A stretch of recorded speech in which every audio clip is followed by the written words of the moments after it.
China has imposed restrictions on all international flights in and out of the country to try to stop imported cases of COVID-19. That's on top of a ban of all foreigners, including those with residence permits and visas, entering the country. Linette Lim flew into Shanghai late on Friday night, just before the restrictions took effect. It was a physically and mentally exhausting journey. All in, it took me about 25.5 hours from my plane in Singapore to reaching this quarantine hotel room in Shanghai. The process took this long because there were a lot of stringent checks upon arrival at the airport. There were a few pit stops on the way. On the plane it took about 5 hours. At the airport it took about 6 hours. There was a lot of waiting on your feet, standing around, filling out both physical and electronic forms, answering questionnaires and going through interviews with enforcement and medical personnel.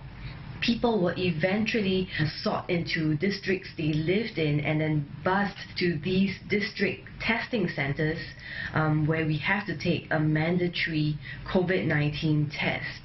We'll also have to wait for the test results at the test center before we can then be commuted to the quarantine facilities or your homes for quarantine, where we have to spend the next 14 days.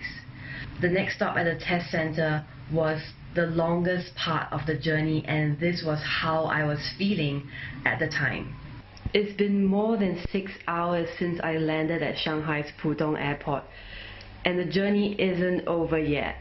I've just taken a COVID-19 test which involved nose and throat swabs. From here, I will try to get some rest while I await the test results, which is due in 8 to 10 hours time. If I get the all clear, I'll be able to return home to serve my 14-day home quarantine. It took me about 12 hours at the testing center. I unfortunately was not able to do my quarantine at home because my residential compound did not agree to it. This is apparently quite common, and the reasons could range from your home being connected to some common areas, thereby rendering it unsuitable, or your residential compound not having adequate enforcement resources to be able to accommodate you. But I can't complain, I'm one of the luckier ones. At a testing center where we had to wait long hours for our test results, we had to sleep there. My testing center was actually a budget hotel that the government had booked for such a use. Other people in districts like Xuhui and Changning, for example, they had to sleep on lounge chairs in sports halls, and some had to wait for long hours in makeshift tents in the cold.